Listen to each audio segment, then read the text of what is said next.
22/4/2025 காலை முரளி. ஓம் சாந்தி. பாப்தாதா. இனிமையான குழந்தைகளே, உங்களுடைய இந்த நேரம் மிகவும் விலை மதிப்பு வாய்ந்ததாகும். இதில் நீங்கள் தந்தைக்கு முழுமையாக உதவி செய்பவராகுங்கள். உதவி செய்யும் குழந்தைகளே உயர்ந்த பதவி அடைகிறார்கள். கேள்வி: சர்வீசபிள் சேவை செய்யும் குழந்தைகள் எந்த ஒரு சாக்கு போக்கு கூற முடியாது. பதில்: பாபா, இங்கு வெப்பமாக இருக்கிறது, இங்கு குளிராக உள்ளது, எனவே எங்களால் சேவை செய்ய முடியாது என்று சாக்கு போக்கினை சர்வீசபிள் குழந்தைகள் கூற மாட்டார்கள். சிறிதளவு வெப்பமாக இருக்கிறது அல்லது குளிராக உள்ளதென்றால் பொறுமையற்றவராக ஆகிவிடக்கூடாது. எங்களால் சகித்து கொள்ளவே முடியாது என்பதல்ல. இந்த துக்கதாமத்தில் துக்கம், சுகம், வெப்பம், குளிர், நிந்தனை மற்றும் புகழ் அனைத்தையும் சகித்து கொள்ள வேண்டும். சாக்கு போக்கு கூறக்கூடாது.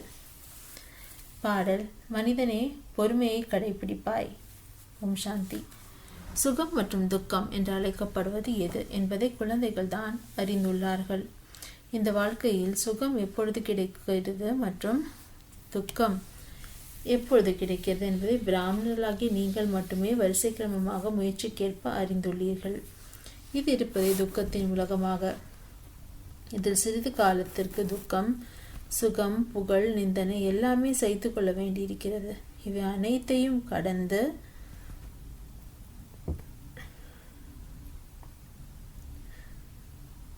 கொள்ள வேண்டி வருகிறது. இவை அனைத்தையும் கடந்து செல்ல வேண்டும். ஒரு சிலருக்கு கொஞ்சம் வெப்பம் தாக்கினால் நாங்கள் குளிரான இடத்தில் இருப்போம் என்பார்கள். இப்பொழுது குழந்தைகளே, வெப்பமான இடத்திலோ அல்லது குளிர் இருக்கும் இடத்திலோ சேவை செய்ய வேண்டும் அல்லவா? இச்சமயம் இந்த நஞ்சம் துக்கம் ஏற்பட்டாலும் கூட ஒன்றும் புதிய விஷயம் அல்ல. இது இருப்பதே துக்கதாமமாக. இப்பொழுது குழந்தைகளாகிய நீங்கள் சுகதாமத்திற்கு செல்வதற்காக முழுமையான புருஷார்த்தம் முயற்சி செய்ய வேண்டும். இது உங்களுடைய மிகவும் விலை மதிப்புள்ள நேரமாகும். இதில் சாக்கு போக்கு எதுவும் கூடாது. பாபா சர்வீசபிள் சேவை செய்யக்கூடிய குழந்தைகளை கூறுகிறார். யார் சேவையை அறியாமலேயே இருக்கிறார்களோ அவர்களோ எதற்கும் பயனற்றவர்கள். இங்கு தந்தை வந்திருப்பதே பாரதத்தை மட்டுமென்ன, உலகத்தையே சுகதாமமாக ஆக்குவதற்காக. எனவே பிராமண குழந்தைகள் தான் தந்தைக்கு உதவி செய்பவராக ஆக வேண்டும். தந்தை வந்துள்ளார், எனவே அவருடைய வழிப்படி நடக்க வேண்டும். சொர்க்கமாக இருந்த பாரதம் இப்பொழுது நரகமாக உள்ளது. அதை மீண்டும் சொர்க்கமாக ஆக்க வேண்டும். இதுவும் இப்பொழுது தெரிய வந்துள்ளது. சத்யுகத்தில் இந்த பவித்திர ராஜாக்களின் ராஜ்யம் இருந்தது. மிகவும் சுகமுடையவர்களாக இருந்தார்கள். பிறகு அப்பவித்திர தூய்மையற்ற ராஜாக்களும் ஆகிறார்கள். இறைவன் பெயரில் தான புண்ணியம் செய்வதால் அவர்களுக்கும் பலன் கிடைக்கிறது. இப்பொழுது நடப்பதே பிரஜைகளின் ராஜ்யம், குடியரசு. ஆனால் இவர்களால் ஒன்றும் பாரதத்தின் சேவை செய்ய முடியாது. பாரதத்தினுடையதோ அல்லது உலகத்தின் சேவையோ ஒரு எல்லையில்லாத தந்தை தான் செய்கிறார். இப்பொழுது தந்தை குழந்தைகளுக்கு கூறுகிறார், இனிமையான குழந்தைகளே, இப்பொழுது என்னுடன் கூட உதவி செய்பவர் ஆகுங்கள். எவ்வளவு அன்புடன் புரிய வைக்கிறார். தேகி அபிமானி ஆத்ம உணர்வுடைய குழந்தைகள் புரிந்து கொள்கிறார்கள். தேக அபிமானி தேக உணர்வுடையவர்கள் என்ன உதவி செய்ய முடியும்? ஏனெனில் மாயின் சங்கிலிகளில் மாட்டியிருக்கிறார்கள்.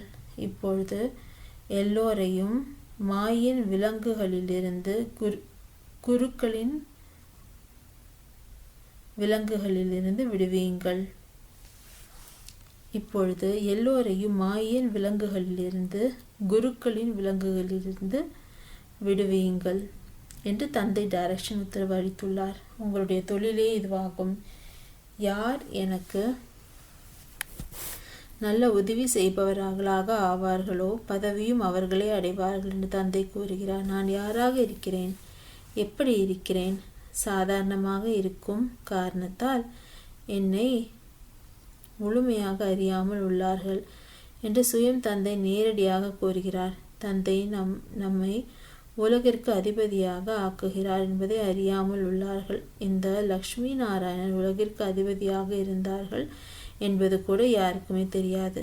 இவர்கள் எப்படி ராஜ்யத்தை அடைந்தார்கள்? பின்னர் எப்படி இழந்தார்கள் என்பதை இப்பொழுது நீங்கள் புரிந்துள்ளீர்கள். மனிதர்களோ முற்றிலுமே அல்ப புத்தியினராக இருக்கிறார்கள். இப்பொழுது அந்த அனைவருடைய புத்தியின் பூட்டை திறப்பதற்காக கல் புத்தியிலிருந்து தங்க புத்தியாக ஆக்குவதற்காக வந்துள்ளார். இப்பொழுது உதவி செய்பவர்களாக ஆகுங்கள் என்று பாபா கூறுகிறார். முகமதியர்கள் இறை தொண்டர்கள் குதாயி கி மத்தத்கார் என்று கூறுகிறார்கள். ஆனால் அவர்களோ உதவி செய்பவர்களாக ஆவதே இல்லை.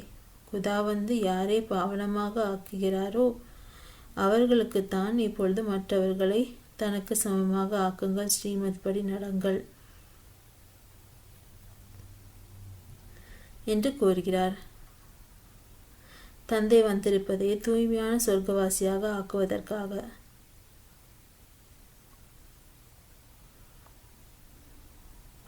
இது மரண உலகம் ஆகும் என்பதை பிராமண குழந்தைகளாகி நீங்கள் அறிந்துள்ளீர்கள். அமர்ந்தபடியே திடீரென்று அகால மரணமாகிக் கொண்டே இருக்கிறது. ஆக ஏன் நாம் முன்கூட்டியே உழைத்து தந்தையிடமிருந்து முழுமையான ஆஸ்தியை பெற்று நமது வருங்கால வாழ்க்கையை அமைத்துக் கொள்ளக்கூடாது? மனிதர்களுக்கு வானப்பிரஸ்த நிலை ஆகும் பொழுது இப்பொழுது பக்தியில் ஈடுபடலாம் என்று நினைக்கிறார்கள். வானப்பிரஸ்த நிலை இல்லாதவரையும் நிறைய பணம் செல்வத்தை சம்பாதிக்கிறார்கள். இப்பொழுது உங்கள் அனைவருக்கும் இருப்பதே வானப்பிரஸ்த நிலைதான். பின் ஏன் தந்தைக்கு உதவி செய்பவராக ஆகிவிடக்கூடாது? நாம் தந்தைக்கு உதவி செய்பவர்களாக ஆகிறோமா என்று நாம் நம் உள்ளத்தை கேட்க வேண்டும். சர்வீசபிள் சேவை செய்யும் குழந்தைகளோ பிரசித்தமானவர்கள் ஆவார்கள். நல்ல உழைப்பு செய்கின்றார்கள்.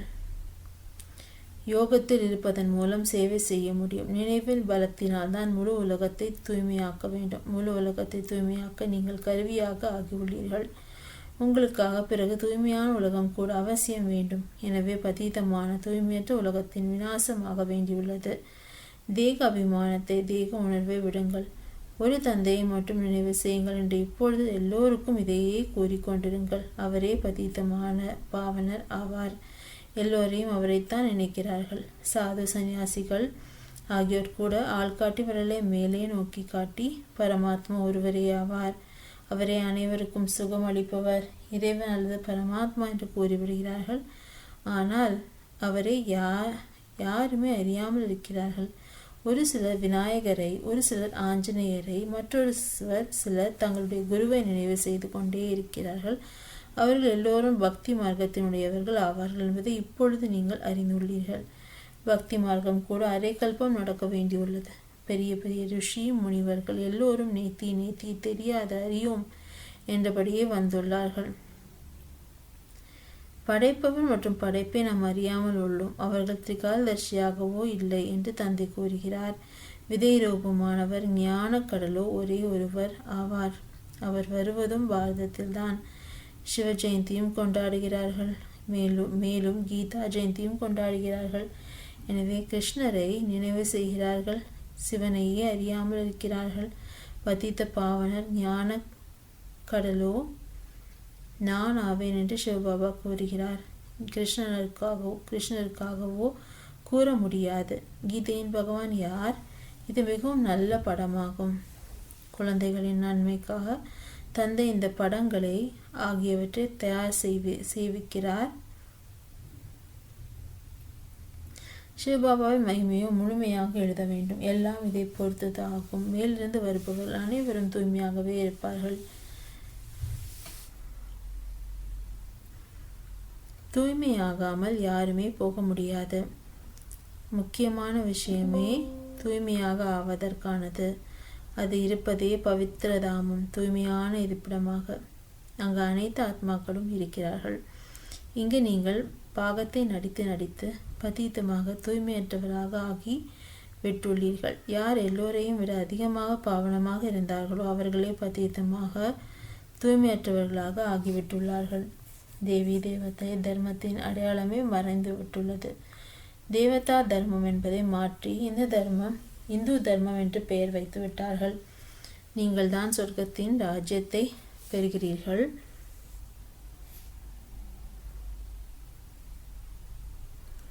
மற்றும் பிறகு இழக்கிறீர்கள்.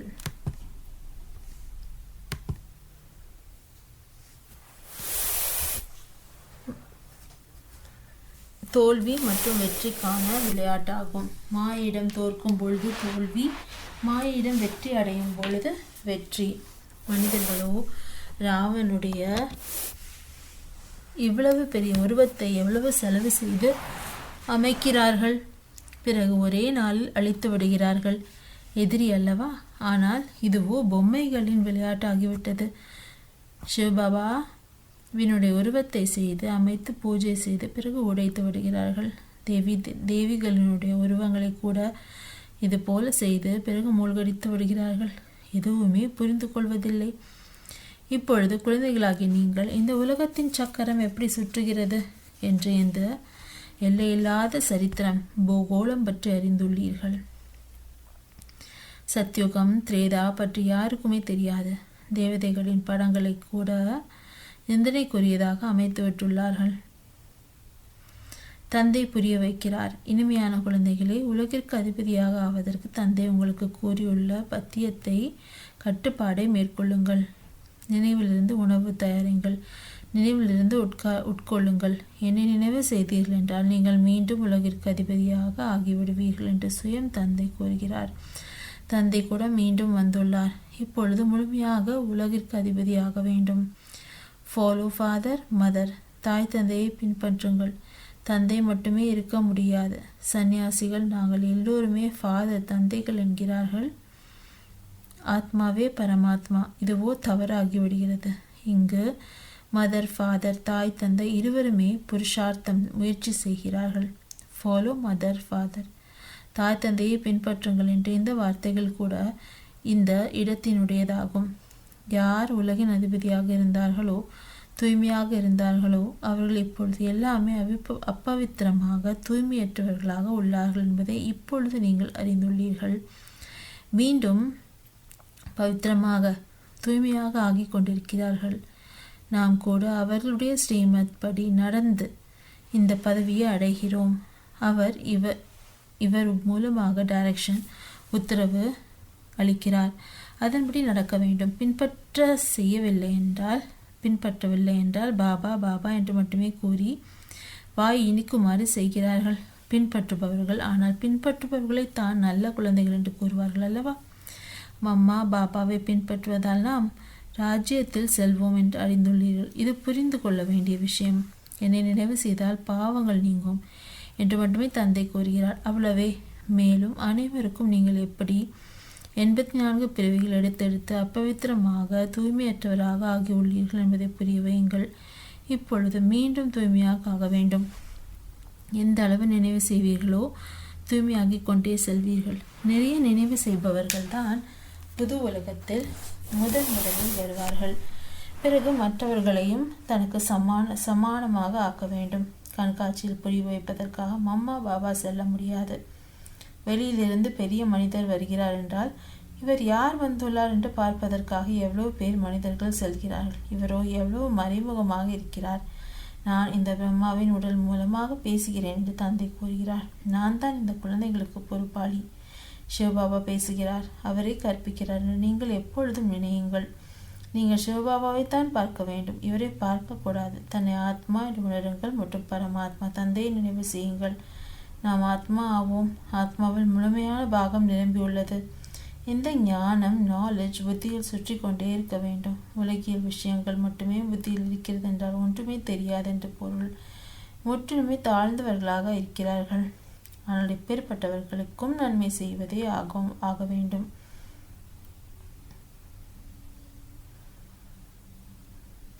சொர்க்கத்திற்கு செல்வார்கள், ஆனால் உயர்ந்த பதவி இருக்காது. தண்டனைகள் அடைந்து விட்டு செல்வார்கள். உயர்ந்த பதவி எப்படி அடைவார்கள் என்பதையும் தந்தை புரிய வைத்துள்ளார். ஒன்று சுயதர்ஷன சக்கரதாரி ஆகுங்கள் மற்றும் ஆக்கங்கள். உறுதியான யோகியாக ஆகுங்கள் மற்றும் ஆக்குங்கள்.